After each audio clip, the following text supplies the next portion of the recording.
Hello and welcome to Creating Disciples with me, Austin Roberts.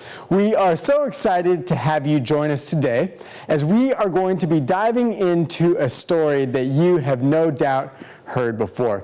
In fact, we're going to be talking about Jesus as he is resurrected.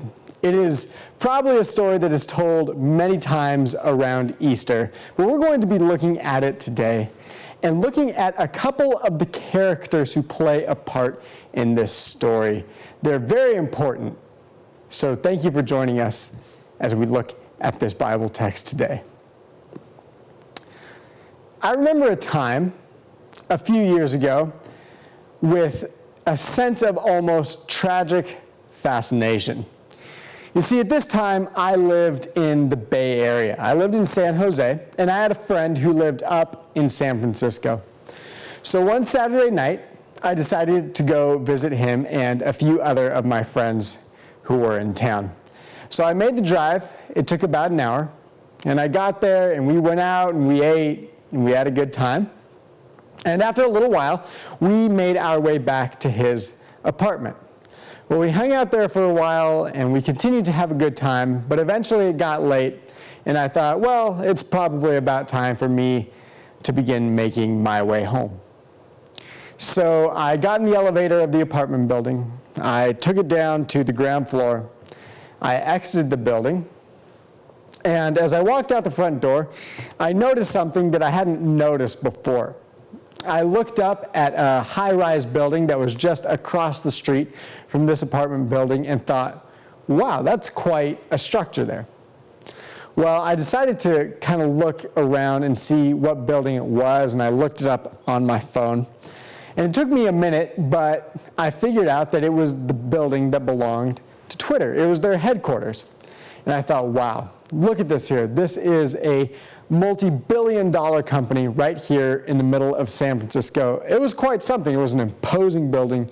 It was large, and I just thought, wow. Well, I began to walk down to my car, and as I walked down the street, it took me a couple blocks to get there, I walked through a homeless camp. I walked through, and it was a cool night, and it was definitely going to get colder.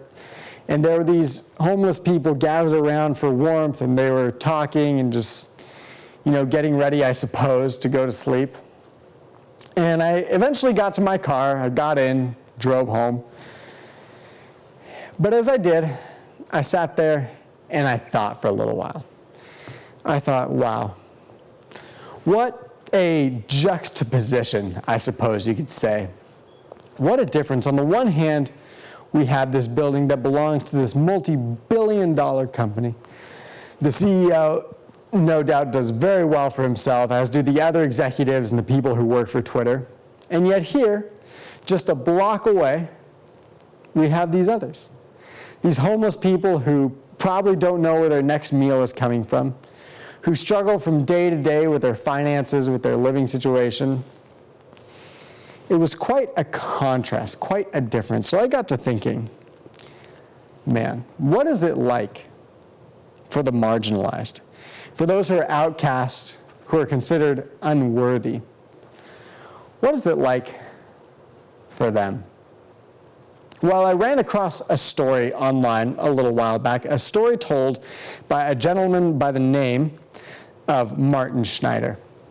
You see, Schneider tells this story of working for a firm, a design firm, I believe, and he tells a story of working with a client.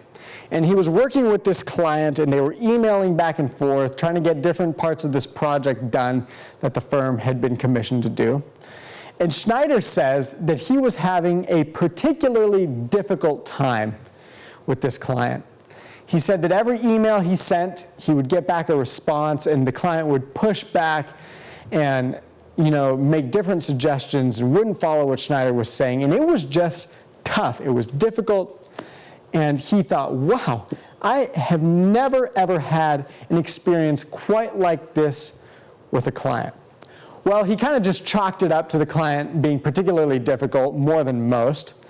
But as time went on and as emails continued to be exchanged, he noticed something. he noticed something he had not noticed before. You see, Schneider shared an email inbox with a colleague of his by the name of Nicole Hallberg. And he noticed that as he was sending these emails, he had accidentally selected her signature on the email instead of his. So every time he would send this email and get one in return, it was signed Nicole Hallberg, not Martin Schneider. And he thought, wow, well, I have made a mistake. But Schneider decided to conduct a bit of an experiment with this. He decided to go to this client and then email them back one more time and say, listen, we've had some difficulties. Things aren't quite getting done the way we'd hoped. I, speaking as Hallberg, am going to hand this project off to a colleague of mine, Martin Schneider. And so he transferred the project to himself and then switched the email signatures. And from then on out, it was smooth sailing. And he thought, could it be? Could it be just because Nicole Hallberg is a woman and because I am a man, it is that much easier to do this project?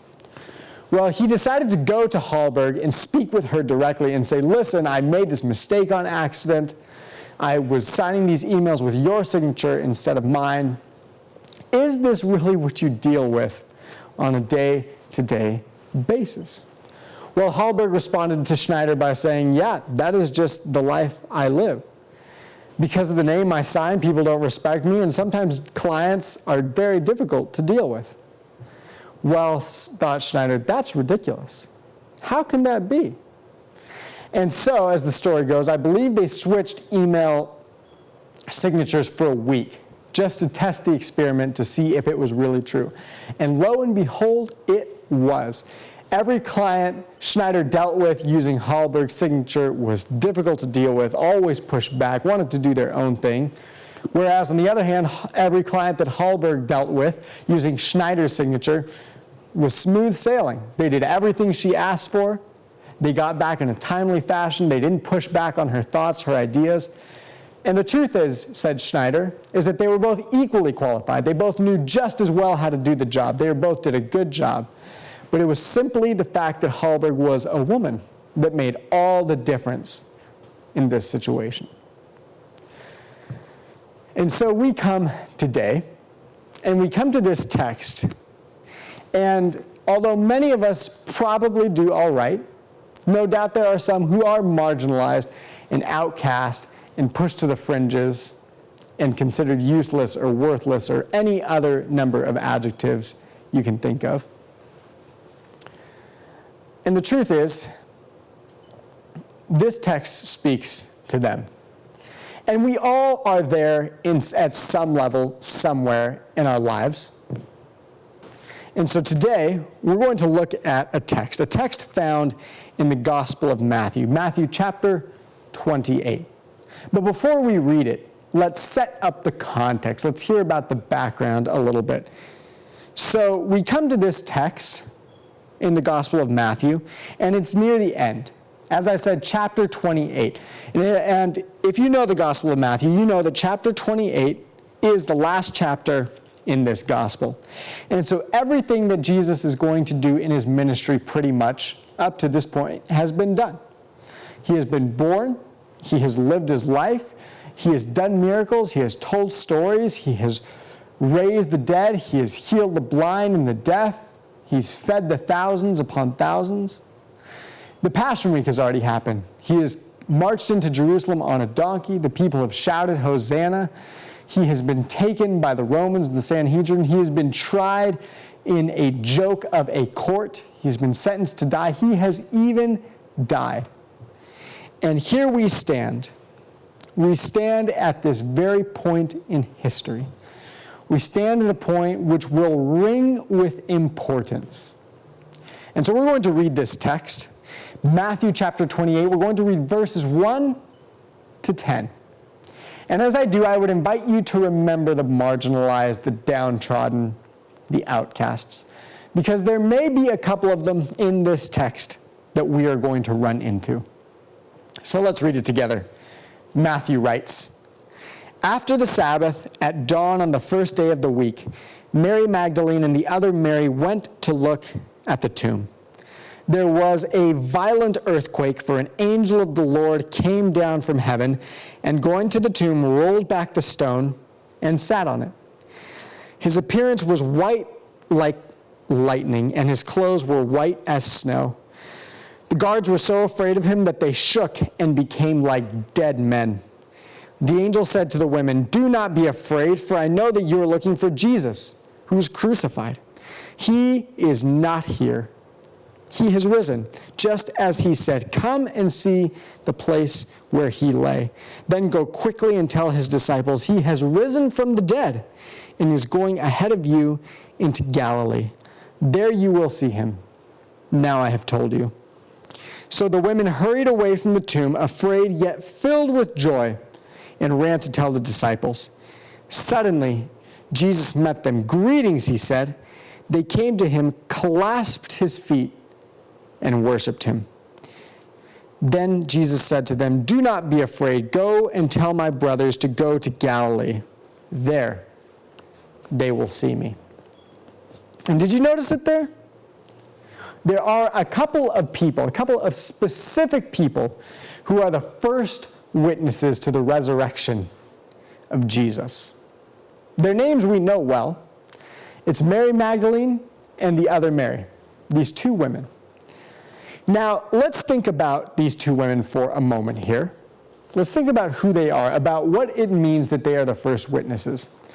You see, in first century Israel, women were certainly the marginalized, the outcasts, the downtrodden. It is surprising, in many ways, if you think about it, that Jesus would choose them to be the first witnesses to his resurrection. You see, if we go back and we look at the laws of that day and we look at the way things worked, women were not considered to be reliable witnesses in a court of law. So, if for some reason this were to end up in court, and the women, as the first two witnesses to see Jesus, were to come up to the stand and testify and say something, they would not be considered reliable unless there was a man who were there to back up their testimony. Women were not reliable witnesses.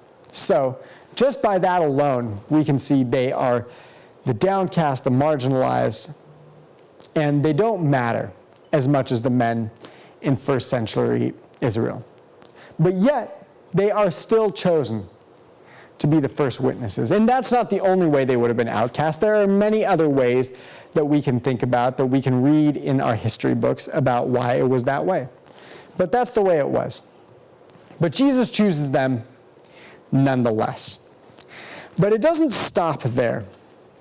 You see, because they are the first witnesses to Jesus' resurrection, Jesus says, okay, I am going to give you 3 imperatives. There are 3 imperatives in this text that Jesus gives to these women. And he says to these women, okay, I want you to do these 3 things. You are the first witnesses.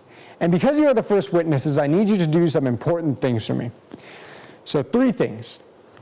The first thing Jesus says to them is, I need you to believe.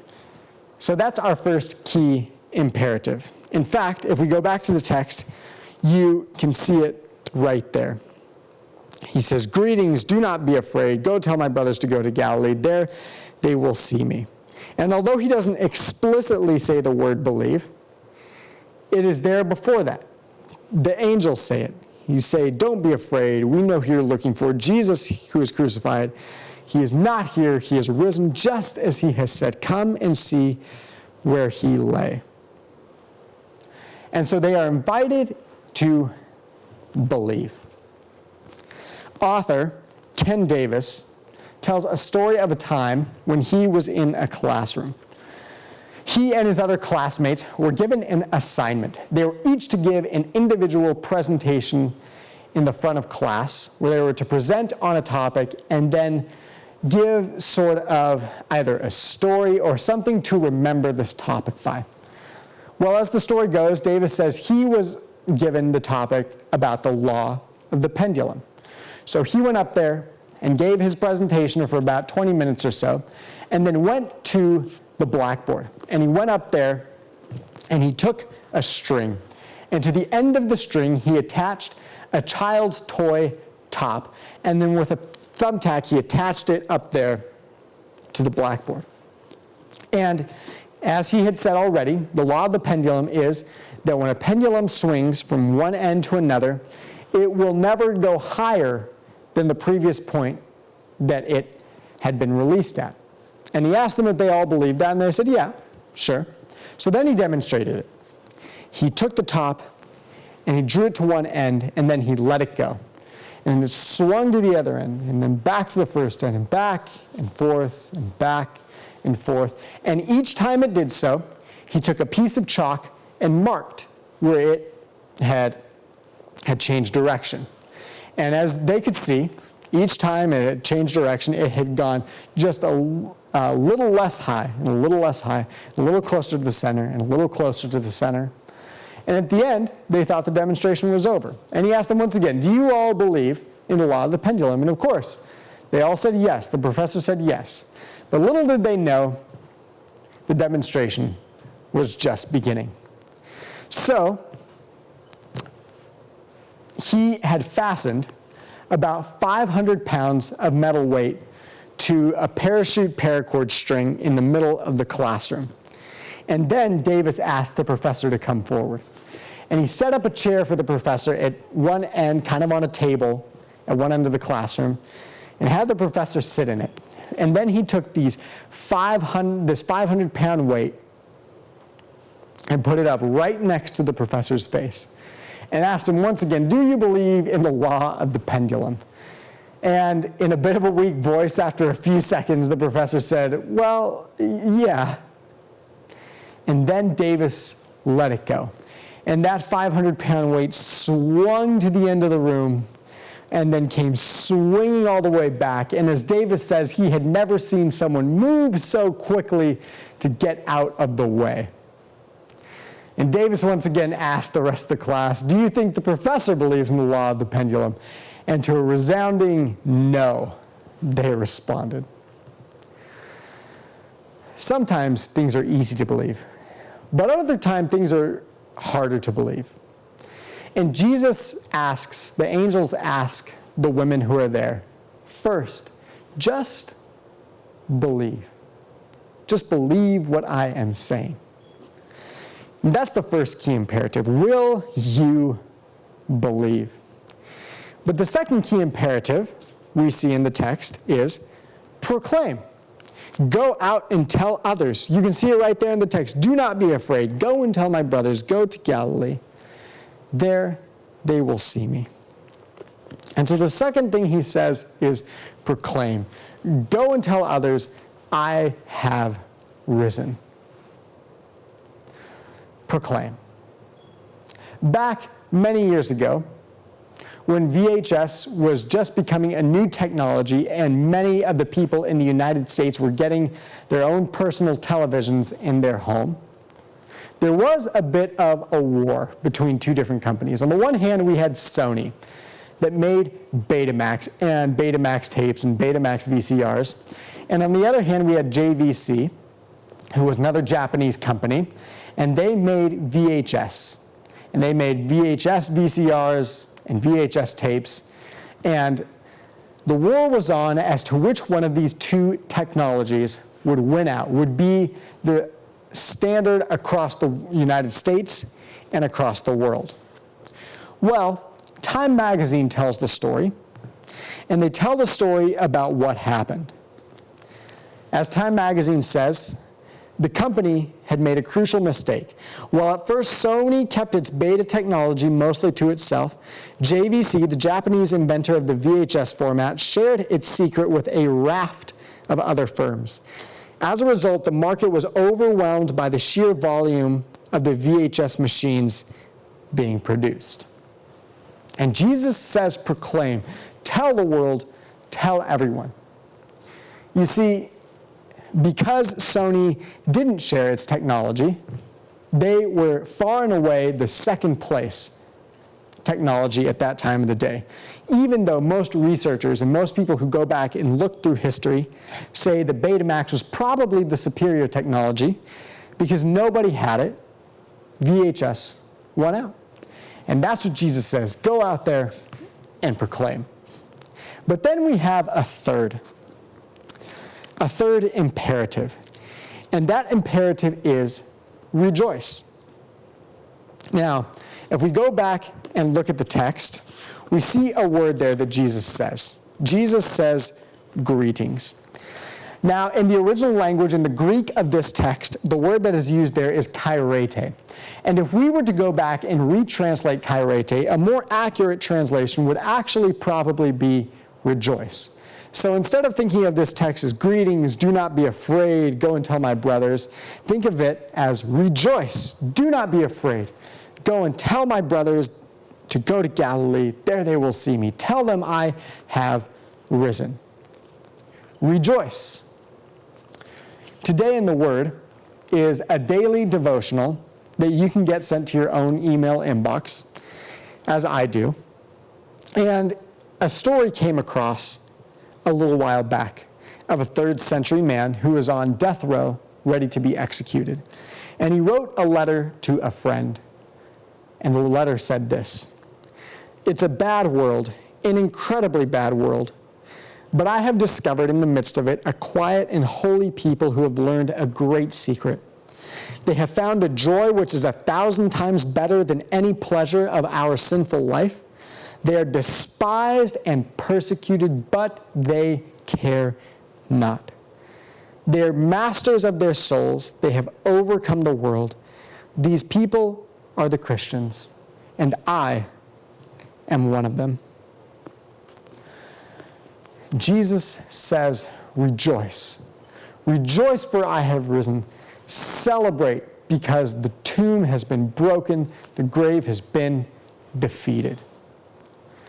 And so here we are with these marginalized women, and they have been given 3 imperatives, 3 things they must do. 1, they are to believe. Just simply believe. 2, they must proclaim, they must tell the disciples, tell the world that Jesus has returned. And 3, rejoice. It is a happy time. So go out there and rejoice. And so I guess the last question that arises is why? Why do all these things? Why rejoice? Why be happy? Why proclaim? Why believe? And there is one simple reason. One reason alone.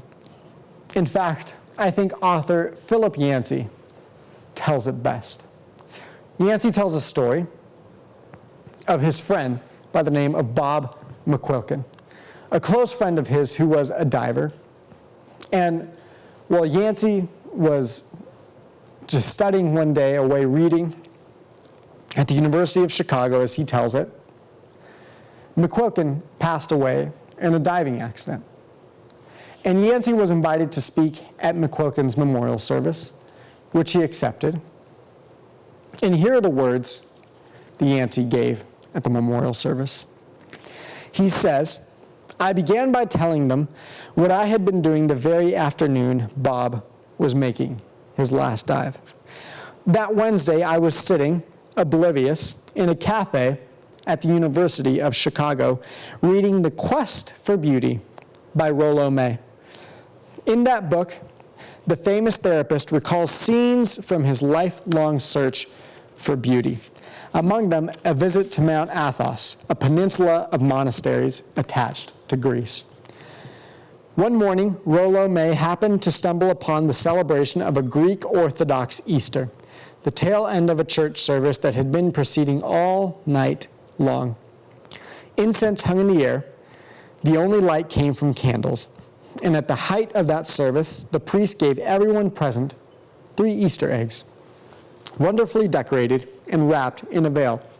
Christos anesti, he said, Christ is risen. Each person there, including Rollo May, responded according to custom, he is risen indeed. Rollo May writes, I was seized then by a moment of spiritual reality. What would it mean for a world if he had truly risen?